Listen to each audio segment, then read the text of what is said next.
ఎలా ఉన్నారు? బాగున్నాను మేడం. ఎగ్జిట్ పోల్స్ అన్ని కూడా చేయడం చాలా కష్టం.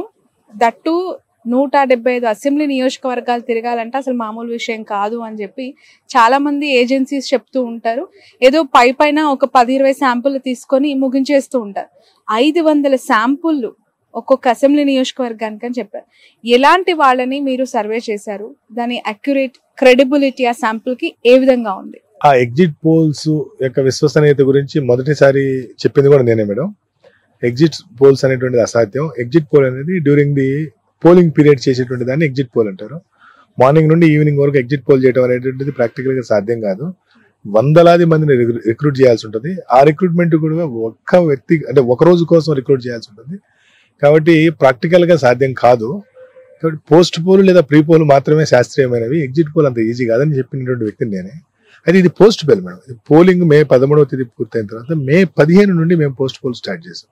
రాష్ట్రంలో ఉన్నటువంటి 175 నియోజకవర్గాల్లో నియోజకవర్గానికి 500 శాంపిల్స్ తీసుకోవడం 600 శాంపిల్ తీసుకుంటాం. అంటే క్వాలిటేటివ్ శాంపిల్స్ ఒక 500 ఉంటాయి. ఒక 500 శాంపిల్స్ తీసుకుంటూ సుమారుగా 1,00,000కు పైబడినటువంటి శాంపిల్స్ ఈ 18 రోజుల్లో సేకరించడం జరిగింది. సేకరించి అందులో ఒక 90,000 శాంపిల్స్ కు లెక్కగట్టి ఈ రోజు మీరు చూసినటువంటి ఈ ప్రిడిక్షన్ ఇవ్వడం జరిగింది అనమాట. కాబట్టి పోస్ట్ పోల్ అనేటువంటిది ఉన్నంతలో శాస్త్రీయమైనది. అయితే దీంట్లో మెజారిటీలు అవన్నీ రావు కానీ మేడం, దీంట్లో ఖచ్చితంగా విండ్ యొక్క వేవ్ ఎలా ఉంది, వైసీపీకి అనుకూలంగా ఉందా, టీడీపీకి అనుకూలంగా ఉందా అనేటువంటిది మాత్రం స్పష్టంగా అర్థమైంది. సో కాబట్టి మేము 175 నియోజకవర్గాల్లో కూడా ఏ నియోజకవర్గంలో ఎవరు గెలుస్తున్నారు అనే దాన్ని దృష్టి పెట్టాం. సో ఆ మేరకే ఈ రోజు మీ ముందు ఫలితాలు పెట్టాం. బట్ ఫలితాలు పెట్టేశారు, ఏ నియోజకవర్గంలో ఎవరు గెలుస్తున్నారు అనే డేటా మీ దగ్గర ఉంది. బట్ మీరు ఎందుకు ఓవరాల్ ఫిగర్ ఇచ్చారు, పర్సెంటేజ్ ఇచ్చారు, బట్ నియోజకవర్గాల వారిగా డేటా ఇవ్వలేకపోయారు? ఎందుకు రిలీజ్ చేయలేదు? నేను నియోజకవర్గాల్లో ముఖ్యమైన నియోజకవర్గాలని చెప్పాను కదా. అంటే 175 నియోజకవర్గాలు చెప్పాలంటే సమయం కూడా సరిపోదు. అది ప్రాక్టికల్ కూడా ఇంపాసిబుల్. ఆ విధంగా చెప్పడం కూడా కరెక్ట్ కాదు. ఇప్పుడు ముఖ్యమైనటువంటి ఇప్పుడు మీరు కూడా మీడియా వాళ్ళు కూడా ఎవరు గెలుపోవడం గురించి మాట్లాడితే ప్రేక్షకులు చూస్తారు వాళ్ళ గురించి కదా. అందుకని 25 మంది మంత్రుల గురించి చెప్పాను. 25 మంది స్పష్టంగా నేను చెప్పడం జరిగింది. అలాగే తెలుగుదేశం పార్టీ, జనసేన, భారతీయ జనతా పార్టీలో ఉన్నటువంటి ముఖ్యుల గురించి కూడా నేను చెప్పడం జరిగింది.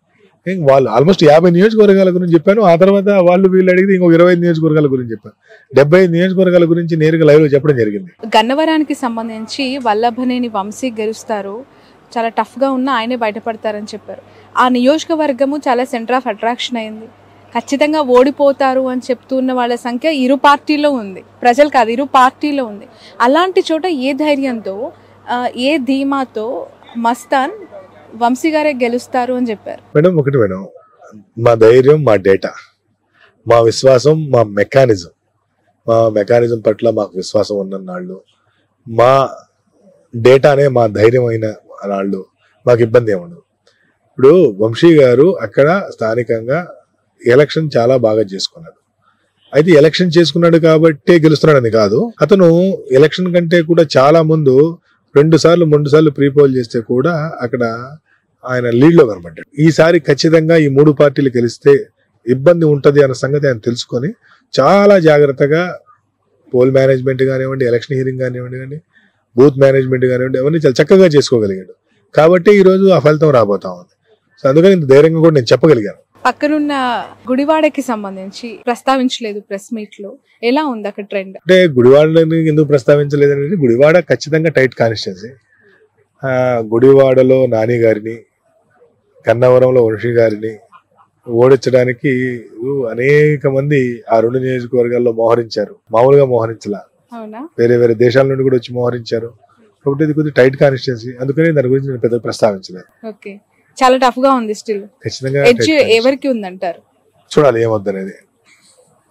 మీరు చేశారు కదా పోస్ట్ పోల్ చెప్పడానికి, కొంత తెలుగుదేశం పార్టీకి అనుకూలంగా ఉండే అవకాశం ఉంది.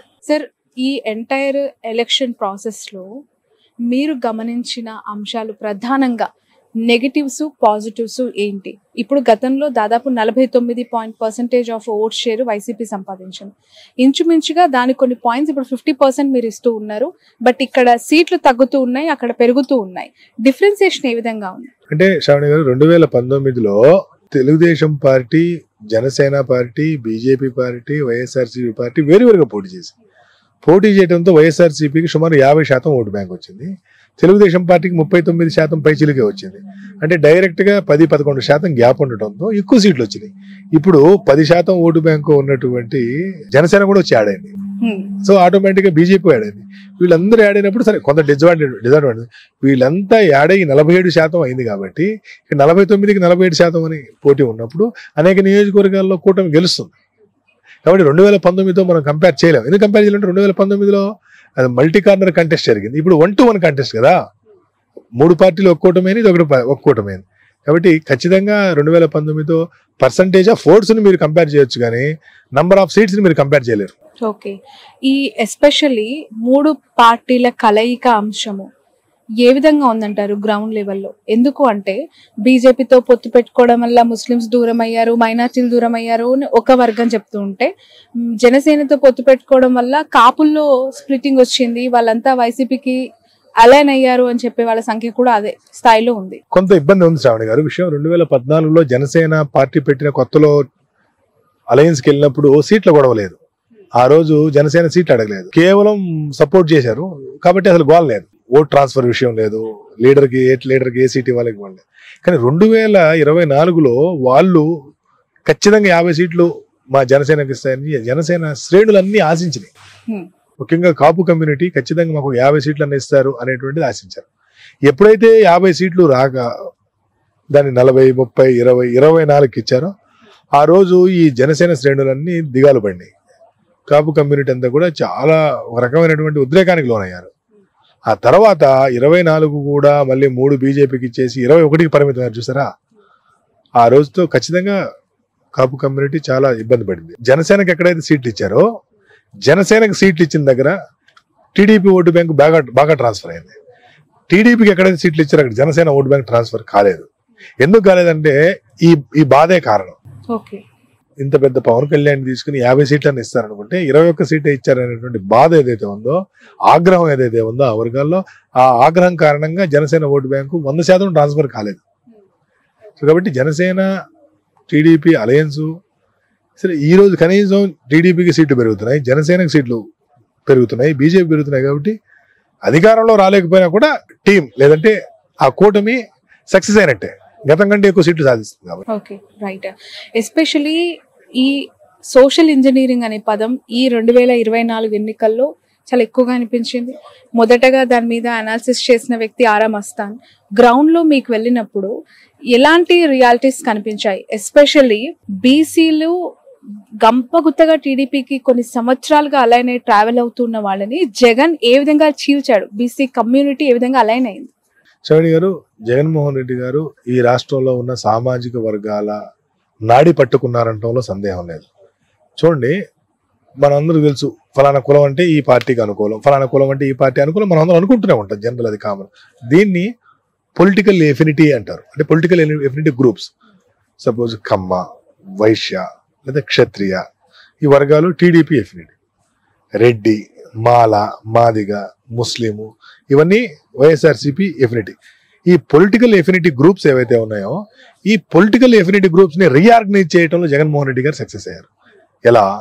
వైఎస్ఆర్ కాంగ్రెస్ పార్టీకి ఉండే 4-5 పొలిటికల్ ఎఫినిటీ గ్రూప్ తో తెలుగుదేశం పార్టీకి ఆ అసెంబ్లీలోనో ఆ పార్లమెంట్ లో ఉన్నటువంటి ఇంకొక పెద్ద గ్రూప్ ని, తెలుగుదేశం ఎఫినిటీ గ్రూప్ ని తీసుకొచ్చి టికెట్ ఇవ్వడంతో ఈ 4 గ్రూపులతో పాటు ఆ గ్రూప్ కలిసి 5 గ్రూపులతో పెద్ద గ్రూప్ గా ఏర్పడటం మనం చూసాం అనమాట.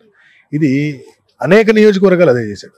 సుమారుగా 103 స్థానాల్లో ఆయన చేసినటువంటి మార్పుల కారణంగా అనేక మంది కొత్త వాళ్లకు, బీసీలకు, చిన్న విషయం కాదు, అనేక సీట్లు ఈరోజు 175 అసెంబ్లీలో, 25 పార్లమెంట్లో, 200లో డైరెక్ట్ గా 100 ఎస్సీ, ఎస్టీ, బీసీ మైనార్టీలకు ఇచ్చారు. ఇది ఒక కీలకమైనటువంటి విషయం. రెండో విషయం, ఇవ్వటమే కాకుండా మహిళలతో పాటు పార్టీని నమ్ముకున్నటువంటి వాళ్ళకి అనేక దగ్గరలో అడ్జస్ట్ చేయడం అనేటువంటిది ఈ పొలిటికల్ రీఆర్గనైజేషన్ కి బాగా ఉపయోగపడింది. ఒక ఎక్స్ అనే కాన్స్టిట్యున్సీలో ఒకరి మీద వ్యతిరేకత ఉంది, ఎన్నికలకు 6 నెలల ముందు వాళ్ళని తీసుకెళ్లి ఇంకెక్కడో వేసేశారు, ఇంకొక ఆయన తీసుకొచ్చి ఇక్కడ వేసారు. ఆ ఎక్స్ అనేటువంటి వ్యక్తి ఎవరైతే ఉంటారో వారి మీద ఉన్నటువంటి ఆ వ్యతిరేకత, ఆ కోపం అంతా కూడా తగ్గిపోయింది ఆటోమేటిక్ గా. అక్కడ తగ్గుతుంది. కానీ మార్చబడిన ఇప్పుడు సపోజ్ విడుదల రజనీ గారు ఈ రోజు ట్రయల్ లో ఉన్న చాలా టఫ్ సిచ్యువేషన్ ఉంది అని మీరు చెప్పారు. ఓడిపోవచ్చు అని కూడా అభిప్రాయపడుతున్నారు చాలా సర్వే సంస్థలు. బట్ యాక్సెప్టెన్సీ ఆ నియోజకవర్గాలు ఏమాత్రం ఉందంటే? ఎగ్జాక్ట్లీ. విడుదల రజనీ గారు గుంటూరు వెస్ట్కి వెళ్ళి చాలా కష్టపడ్డారు. 100 రోజుల పాటు బాగా తిరిగి బాగా యాక్షన్. విడుదల రజనీ గారు కాకుండా ఇంకెవరైనా సరే, విడుదల రజనీ గారు కాకుండా ఇంకెవరైనా సరే అక్కడ ఆ మాత్రం పెర్ఫార్మెన్స్ ఇచ్చేటువంటి పరిస్థితి లేదు. అది హార్డ్ కోర్ తెలుగుదేశం కాన్స్టిట్యున్సీ. ఆ నియోజకవర్గంలో పొలిటికల్ ఎఫినిటీ గ్రూప్స్ అన్ని కూడా టీడీపీతో ఉంటాయి. టీడీపీ ఎఫినిటీ గ్రూప్స్ ఎక్కువ అయినా కూడా ఈ రోజు ఇంత పోటీ ఇవ్వగలుగుతుంది అంటే చిన్న విషయం కాదు. కాబట్టి నేను కూడా ఏంటంటే మార్జిన్ ఆఫ్ ఎర్రర్ లోబడి ఉంది అక్కడ రిజల్ట్. మార్జిన్ ఆఫ్ ఎర్రర్ లోబడి ఉంది అనమాట. కాబట్టి ఈ మార్చినందువల్ల ప్రయోజనం జరిగినట్టే కదా. బహుశా అక్కడ ఆవిడ కాకుండా ఇంకెవరు నిలబెట్టినా కూడా ఆ స్థాయి పెర్ఫార్మెన్స్ లేదా ఆ స్థాయి ఫలితం వచ్చేటువంటి పరిస్థితి లేదు. Okay, right. మీరు గతంలో ఒకసారి మాట్లాడుతున్న సందర్భంలో నాతో ఆన్ ఫోన్ కాల్ నేను మిమ్మల్ని అడిగిన ప్రశ్న, సార్ పోలింగ్ పర్సెంటేజ్ ఈ స్థాయిలో గతం కంటే ఎక్కువగా ముందుకెళ్తోంది, అది 81% రీచ్ అయిన సందర్భంలో ఖచ్చితంగా అది వ్యతిరేక ఓటు ఒకవేళ అది పెరిగితే, లాస్ట్ టైం కంటే పెరిగితే ఖచ్చితంగా కూటమికే ఛాన్స్ ఉంది, లేదు అంటే వైసీపీ వస్తుంది ఆగిపోతే, లాస్ట్ టైం కంటే ఒక్క పాయింట్ వచ్చి ఆగిపోయినా వైసీపీకి ఎజెండా. బట్ ఈ రోజు చూస్తే ఎంటైర్లీ డిఫరెంట్ గా మీ రిజల్ట్ ఇవ్వడం జరిగింది. ఎగ్జాక్ట్లీ శ్రవణి గారు, మనం మాట్లాడుకుంది బిఫోర్ పోలు. తర్వాత పోలింగ్ రోజు సాయంత్రం నేను ఒక ప్రైవేట్ టీవీ ఛానల్లో మాట్లాడుతూ కూడా ఈ వ్యాఖ్య చేశాను. ఆ తర్వాత 24 గంటలకి డేటా వచ్చింది, పోలింగ్ బూత్ వైజ్, మండల wise, assembly wise, parliament data వచ్చిన తర్వాత ఆ డేటాని ఒకసారి మేము వెరిఫై చేసాం. వెరిఫై చేస్తే ఆ డేటాని బేస్ చేసుకొని చూస్తే ఎక్కడెక్కడ వైఎస్ఆర్సీపీకి అనుకూలత ఉందో ఆ లొకాలిటీస్ లేదా ఆ పోలింగ్ బూతుల్లో విపరీతమైనటువంటి పోలింగ్ జరిగింది. 92-94% కూడా పోలింగ్ జరిగింది వైసీపీ అనుకూల ప్రాంతాల్లో. టీడీపీ అనుకూల ప్రాంతాల్లో 70-72% జరిగింది. చిన్న విషయం కాదు. సో ఎప్పుడైతే మేము ఈ డేటా మొత్తాన్ని ఒకసారి వెరిఫై చేసామో ఆ అనాలిసిస్ లో మాకు అర్థమైంది ఏంటంటే ఈ అనుకూలత వైఎస్ఆర్సీపీకి సంబంధించింది, ఇది ప్రతిపక్షం మీద ఉన్నటువంటి అనుకూలత కాదు అనేది. కానీ ఆ రోజు బిఫోర్ పోల్ మీతో మాట్లాడినప్పుడు కానీ, లేదంటే పోలింగ్ డే రోజు వేరే ఛానల్లో మాట్లాడినప్పుడు కానీ ప్రాబ్లం ఏంటంటే డేటా రాలేదు. పోలింగ్ జరుగుతుంది. నేనేమో 5 గంటల నుండి మాట్లాడుతా ఉన్నాను టీవీలో, 5-5:30కు. ఆ రోజు రాత్రి 10:30-11 గంటల వరకు కూడా 12 వరకు కూడా పోలింగ్ జరుగుతూనే ఉంది. సో ఆ పోలింగ్ కారణంగా ఈ పోలింగ్ ఏ వర్గాలు ఏంటి అనేటువంటిది మనకు 2 రోజులు ఆగితే తప్పితే అర్థం కాదు. మహిళలు ఎంతమంది వచ్చారు, ఏ కాలనీలో లేకపోతే ఏ పోలింగ్ బూత్ లో ఉన్న ఓట్లు ఎన్ని పోల్ అయినాయి అనేటువంటిది 2 రోజులు పట్టేటువంటి 2 రోజుల తర్వాత ఇవన్నీ చూసిన తర్వాత ఇది వైఎస్ఆర్సీపీ ప్రభుత్వానికి అనుకూల ఓటు పడింది అనేటువంటి క్లారిటీకి అయితే మేము రాగలిగాం. Okay, right.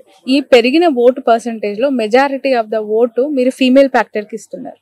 దాదాపు పురుషుల కంటే ఎక్కువగా మహిళలు వేశారు అని చెప్పి జగన్ గారి నమ్మకం, నమ్మిన సిద్ధాంతం కూడా మహిళలు, నా అక్క చెల్లెలు, నా అవ్వ తాతలని మాత్రమే ఆయన మాట్లాడుతూ ఉంటారు. ఎందుకు మహిళలు ఎక్కువగా జగన్ గారికి, ఆ ప్రభుత్వానికి అట్రాక్ట్ అయ్యారు? వాట్ ఆర్ దోస్ క్వాలిటీస్ అండి? అంటే చాలా ఏదో పరుగు పందెం పెడితే పరిగెత్తుతారు కదా ఓటేయడానికి, కొన్ని నియోజకవర్గాల్లో టైం అయిపోతుందేమో అని చెప్పి అలా చాలా ఫాస్ట్ గా నడుచుకుంటూ వెళ్ళిన ముసలోళ్ళని, లేదంటే మధ్యతరగతి వయసు వాళ్ళని చూసాం విజువల్స్ లో. సో అది ఏం ఫ్యాక్టర్స్ అంటారు? శ్రావణి గారు, మహిళలకి ఒకటి ప్రధానంగా అవసరమైంది ఆత్మగౌరవం, 2 ఆర్థికంగా చేయూతనిచ్చేటువంటి ఆత్మగౌరవం. ఎక్కడ పెరిగిందంటే వాళ్ళు గ్రామంలో లేదా వాళ్ళ వార్డులో ఏ పని కోసం కూడా ఎవరి దగ్గరికి వెళ్లాల్సిన పని లేదు. వాళ్ళకి ఏదైనా పని ఉందని వాలంటీర్కి ఫోన్ చేస్తే వాలంటీరే వచ్చి వాళ్ళకి కావాల్సిన సర్టిఫికెటో, వాళ్ళకి కావాల్సినటువంటి పెన్షనో, వాళ్ళకి కావాల్సినటువంటి ఇల్లు, స్థలమో అన్ని ఈ వాలంటీర్ రాసి పోవాల్సిన పరిస్థితి. అంటే వాళ్ళు ఒక పని కోరి ఎవరి దగ్గరికి వెళ్ళి చేతులు కట్టుకుని నిలబడాల్సినటువంటి అవసరం లేదు. It's number 1. నంబర్ 2, ఆర్థిక స్వావలంబన. 2 నెలలకో 3 నెలలకో అకౌంట్లో 10,000, 15,000. రూరల్ ఏరియాలో 10-15 వేలు అనేది చిన్న విషయం కాదు. 200 రూపాయల నుండి 300 రూపాయలు మాత్రమే ఒక మహిళ కూలి ఉంటుంది. 20 రోజుల నుండి 25 రోజులు మాత్రమే పని దొరుకుతుంది. 25 రోజులు పనికి వెళ్తే 7,500 రూపాయలు వస్తుంది. 20 రోజులు పని దొరికితే 6,000 రూపాయలు వస్తుంది. అటువంటి మహిళ అకౌంట్లో 2 నెలలకో 3 నెలలకో ఏదో ఒక పథకం పేరుతో 60,000, 80,000, లక్ష రూపాయలు దొరకడం అనేది చిన్న విషయం కాదు. సో కాబట్టి ఖచ్చితంగా ఇది మహిళల ఆర్థిక స్వావలంబన, ఆత్మగౌరవాన్ని. అందుకని మహిళలు ఎక్కువగా జగన్మోహన్ రెడ్డి గారిని ఆదరించారు. మన 55-56% మంది మహిళలు ఈరోజు ఓటింగ్ చేశారు. Okay, right. Urban and rural పూర్తిగా కన్సాలిడేట్ అయిపోయారంటారా? మొత్తం టీడీపీకి వాళ్ళేశారు, రూరల్ అంతా వైసీపీకి. రూరల్ లో ఎక్కువగా వైఎస్ఆర్సీపీకి ఓటింగ్ జరిగింది. అర్బన్ లో పోలింగ్ పర్సంటేజ్ తక్కువ. ఆ తక్కువ కారణంగా సహజంగా అర్బన్ ఏరియాలన్నీ కూడా నేను ఇందాక చెప్పాను, శ్రీకాకుళం, విజయనగరం, విశాఖ, రాజమండ్రి, ఏలూరు ఇవన్నీ కూడా కొంత టీడీపీకి అనుకూలంగా ఉన్నాయనేటువంటి సంగతి చెప్పాను. సహజంగా అర్బన్ ఏరియాలో వాళ్ళకి అనుకూలంగా ఉన్నాయి. అంతకు మించి అక్కడ మీరు చూస్తే సాలిడ్ గా 74% పోలింగ్, రూరల్ ఏరియాలో 92% జరిగింది. కాబట్టి ఈ పెరిగినటువంటి ఈ రూరల్ ఓటింగ్, అందులో ముఖ్యంగా ఈ ఎస్సీ ఎస్టీ కాలనీలో పెరిగిన ఓటింగ్ అంతా కూడా వైఎస్ఆర్సీపీకి అనుకూలంగా పడిందని చెప్పడంలో ఎటువంటి సందేహం లేదు. Majority of the negative points లో రాజధాని అంశం ఒకటి అని చెప్పి మస్తాన్ గారు ఇంతకు ముందు ప్రెస్ మీట్ లో చెప్పారు. తీసేయాలనుకున్న గుంటూరు అమరావతిలో, పెట్టాలనుకున్న వైజాగ్ లో acceptance. This is very sad truth. దీనిపైన మీ విశ్లేషణ ఏంటి? అంటే రాజధాని పోతుంది కాబట్టి తమ భూముల యొక్క విలువలు పడిపోతున్నాయి అనేటువంటి ఉద్దేశంతో గుంటూరు పార్లమెంట్ అంతా కూడా అధికార పార్టీకి వ్యతిరేకంగా ఓటేశారు. విశాఖపట్నంలో మేము ప్రశాంతంగా ఉంటున్నాం, ఇక్కడికి వచ్చి మీరంతా రాజధాని, రాజులు, రాజ్యాలు, ఇక్కడికి వచ్చి ఎమ్మెల్యేలు ఈ గోలంతా ఉంటే మేము ప్రశాంతత పోయిద్దని చెప్పి వాళ్ళు వ్యతిరేకంగా ఓటు వేశారు. అందుకనే విశాఖపట్నం పార్లమెంటు, గుంటూరు పార్లమెంట్లో 1-2కి మించి వైసీపీకి వచ్చే అవకాశం లేదు. ఇక ఇది జగన్మోహన్ రెడ్డి గారికి ఇది తెలుసు. ఈ ఖచ్చితంగా అక్కడ ప్రతిబంధకం ఉంటుందని తెలుసు, ఇక్కడ వ్యతిరేకత ఉంటుందని కూడా తెలుసు కూడా ఆయన ఆ ధైర్యం చేశారు. వై నాట్ 175 అని చెప్పి వైసీపీ జగన్మోహన్ రెడ్డి పదే అన్న సందర్భం మనం చూస్తున్నాం. మీరేమో ఇక్కడ 90-100 చేంజ్, మీరు 94-104. అంటే ఒకటి లక్ష్యం పెట్టుకోవడం తప్పులేదు, కానీ లక్ష్యం పెట్టుకున్నట్టుగా ఎదురు 3 పార్టీలు కలిసినాయి కదా. ఇతని లక్ష్యం పెద్దగా ఉంది కాబట్టి అవతల 3 పార్టీలు కలిసినప్పుడు సో వాళ్ళకు కూడా కన్సాలిడేటెడ్ ఓటు బ్యాంక్ ఉంటుంది కదా. సో ఆ ఓటు బ్యాంక్ అనేటువంటిది అంత ఓటు బ్యాంక్ 46-47% ఉన్నప్పుడు 175 అనేది సాధ్యం కాదు. సరే లక్ష్యం పెట్టుకోవడం దాన్ని ఎవరు తప్పు పట్టాల్సిన పని లేదు. రైట్. బీజేపీతో పదే పొత్తు పెట్టుకోవడం వల్ల నెగిటివ్ అయింది, లేదంటే డైరెక్ట్ గా అధికారంలోకి వచ్చే స్థాయి టీడీపీకి ఉంది అని మాట్లాడే వాళ్ళకి నిజమేనా? లేదు శ్రావణి గారు, ఇది బీజేపీని బదనాం చేయడానికి ఏదో వాడేటువంటి విషయమే గానీ బీజేపీతో కలిస్తే పూర్తిగా నష్టపోతామని కనుక చంద్రబాబు గారికి తెలిస్తే బీజేపీతో ఎందుకు పొత్తు పెట్టుకుంటారు? కొన్ని అవసరాలు ఉన్నాయన్నారు. ఎగ్జాక్ట్లీ అదే చెప్తున్నా. ఆ అవసరాలు బీజేపీతో ఏదైనా నష్టం జరిగితే అంతకంటే ప్రయోజనాలు ఎక్కువ ఉన్నాయి కాబట్టి పెట్టుకున్నారు. సింపుల్. Okay right. జనసేన ఏ విధంగా పుంజుకుందంటారు? మీ అనాలిసిస్ ఏంటి? ఎందుకు అంటే జనసేన 14-15 మంది శాసనసభ్యులు అసెంబ్లీకి వెళ్ళబోతున్నారు కదా, వాళ్ళకి మేలే కదా ఇది. కాకపోతే 10 ఏళ్ల తర్వాత కూడా ఇంకా 10-15 సీట్ల గురించి ఆలోచించాల్సి రావడం కొంచెం బాధాకరం జనసేన విషయంలో. సో జనసేనకి ఇప్పటి వరకు ఒక సింబల్ కూడా అంటే సాలిడ్ గా లేకపోవడం అనేటువంటిది వాళ్ళకి మైనస్. వాళ్ళు చాలా ఆందోళన పడ్డారు గాజు గ్లాస్ విషయంలో. అంటే జనసేన ఇక నుండైనా వాళ్ళు సంస్థాగత నిర్మాణం చేసుకుంటారని అనుకుంటున్నాను నేను, ఎందుకంటే 15 అసెంబ్లీలు వస్తాయి కాబట్టి. ఇక్కడ ఒక క్వశ్చన్ నేను మిమ్మల్ని అడగాలి. జనసేన పార్టీ కాపు సామాజిక వర్గం ఫ్యాక్టర్ లో ఓన్లీ వాళ్ళే పవన్ కళ్యాణ్ కి అట్రాక్ట్ అవుతున్నారా, యూత్ అట్రాక్ట్ అవుతున్నారు, లేదు మిగతా సామాజిక వర్గాలను కూడా అట్రాక్ట్ చేసేలాగా పవన్ కళ్యాణ్ కి గ్రౌండ్ లో ఉందా? అంటే ఒకటండి, పవన్ కళ్యాణ్ ప్రధానమైనటువంటి ఓటు బ్యాంకు కాపు ఓటు బ్యాంకు, తర్వాత యూత్. సరే ఆ యూత్ లో ఏ వయసు వాళ్ళు ఓటు హక్కు ఉన్నవాళ్ళ లేరా అంటే అది ఒక పెద్ద చర్చ. కానీ పవన్ కళ్యాణ్ గారిని ఎక్కువ మంది లైక్ చేస్తుంది మాత్రం రాజకీయంగా కాపు కమ్యూనిటీ. సినిమా పరంగా అందరు లైక్ చేస్తారు, irrespective of the caste, religion, అందరు అన్నిట్లో ఆయన అభిమానులు ఉంటారు. కానీ బట్ ఖచ్చితంగా ఈ ఎన్నికల తర్వాత ఆయన సంస్థాగత నిర్మాణం కొంత చేసుకుంటారని మాత్రం నేను ఆశిస్తున్నాను. చాలా సర్వే సంస్థలు కూటమికి అనుకూలంగా ఇచ్చాయి. ఆరా మస్తాన్ గారు వైసీపీ అధికారంలోకి వచ్చే అవకాశం ఉందని ఇచ్చాయి. అంటే చాలా ఏం కాదు, అనేక సంస్థలు వైసీపీ కూడా వచ్చాయి. బట్ నేను firmly definitely YCP will form the government అని నేను నా సర్వే ద్వారా అదే నిరూపితమైంది, అదే ఇస్తున్నాను. నమ్మొచ్చా వైసీపీ దీన్ని బ్లైండ్ గా నమ్మొచ్చు? ఖచ్చితంగా నమ్మొచ్చు. తప్పదు, ఎట్టి పరిస్థితుల్లో అవకాశం లేదు తప్పడానికి. తప్పితే ఎట్టి పరిస్థితులు తప్పిన తర్వాత అసలు మీరు వెళ్ళి ఇంటర్వ్యూ కూడా అడగరా? అడుగుతాను, ఎలా తప్పింది అని అడగొచ్చేమో, మీ లెక్కలు ఎలా తప్పాయని అడగొచ్చేమో. ఇప్పటికి తప్పదు. ఈసారి మళ్ళీ మీ సర్వే మరొకసారి నిజమైంది అని చెప్పి ఇంకొక ఇంటర్వ్యూలో తప్పనిసరి కలుద్దాం. అప్పుడు అనేక విషయాల పట్ల డిస్కస్ చేద్దాం. బిఫోర్ క్లోజింగ్, ఎందుకు బీఆర్ఎస్ మీద అంత కక్షపూరితమైన 0% కి పడేశారు? కక్ష కాదు అది, వాళ్ళకి వస్తున్నటువంటి ఓట్లు కూడా 0. అనేక నియోజకవర్గాల్లో వాళ్ళకి డిపాజిట్ రావట్లా. అనేక నియోజకవర్గాల్లో వాళ్ళు ఎక్కువ నియోజకవర్గాల్లో 3వ స్థానం. కాంగ్రెస్ బీజేపీ పరిస్థితి తెలంగాణలో ఏ విధంగా మీరు అనలైజ్ చేస్తారు? బీజేపీకి ఎక్కువ సీట్లు వచ్చే అవకాశం ఉంది కదా.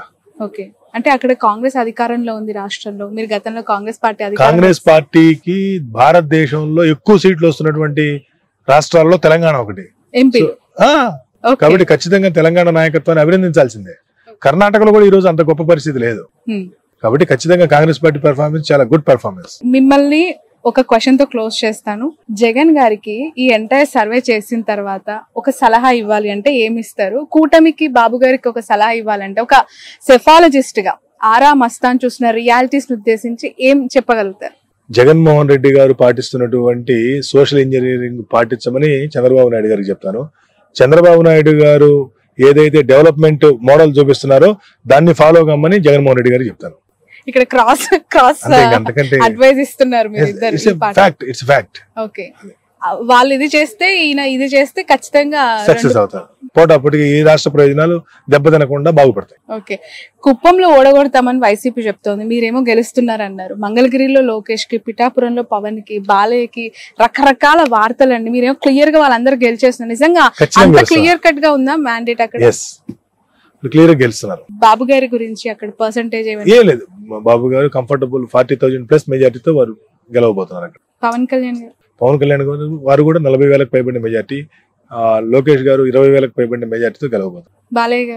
బాలయ్య గారు 20,000 ఉంటుంది, 18-20,000 ఉంటుంది. అంటే బాలయ్య గారి విషయంలో ఎస్పెషల్లీ బీసీ కమ్యూనిటీకి టికెట్ ఇవ్వటము, ఫీమేల్ ఫ్యాక్టర్ ఇవన్నీ ఉన్నాయి కదా. అంటే ఎంత ఉన్నా కూడా అక్కడ మొదటి నుండి తెలుగుదేశం పార్టీకి స్ట్రాంగ్ హోల్డ్ ఉంది. అక్కడ ఉన్నటువంటి అందరూ కూడా ఎన్టీ రామారావు గారిని విపరీతంగా అభిమానిస్తారు, ఆరాధిస్తారు. సో కాబట్టి వాళ్ళు ఖచ్చితంగా అక్కడ తెలుగుదేశం పార్టీకి పెంచుకోండి. ఇప్పటి వరకు 83 నుండి ఓడిపోయినటువంటి సీటు హిందూపూర్. అవును, రైట్. ఇక్కడ వంగా గీత గారు చాలా టఫ్ ఫైట్ ఇచ్చారు, డిప్యూటీ సీఎం చేస్తానన్నారు.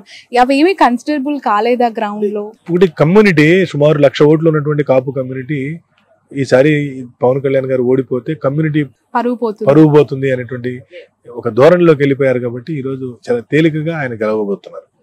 Okay, right. Thank you so much Aara Mastan గారు, మీ వాల్యుబుల్ టైం ని మాకు అందించినందుకు. ఫైనల్లీ ఈ సర్వే గురించి ఏదైనా మెసేజ్ ఇవ్వాలనుకుంటున్నారా మీ సంస్థ తరపున? ఖచ్చితంగా జూన్ 4వ తేదీ మా ఫలితాలే నిజంగా అవుతా ఉన్నాయి. జూన్ 5వ తేదీ తిరిగి మీ అందరి ముందుకు ఈ విషయంతో మళ్ళీ వస్తాను. ధన్యవాదాలు. Thank you so much. ఇది ఆరా మస్తాన్ గారితో స్పెషల్ ఇంటర్వ్యూ. ఖచ్చితంగా రిజల్ట్ మాత్రం తప్పే అవకాశం లేదు. తప్పితే ఇంకా ఫ్యూచర్ ఉండదు సెఫాలజిస్ట్ గా అని చెప్పి తను అభిప్రాయపడుతున్నారు. ఎందుకంటే ఆరా మస్తాన్ చాలా అక్యురేట్ గా లాస్ట్ టైం లో కూడా అనేక రిపోర్ట్స్ జెన్యూన్ గా ఉన్నాయి, ఎగ్జాక్ట్లీ జరిగాయి. కాబట్టి ఇప్పుడు కూడా జరుగుతుంది, జరగబోతుంది అని నమ్మాలి అంటున్నారు. That's all for now.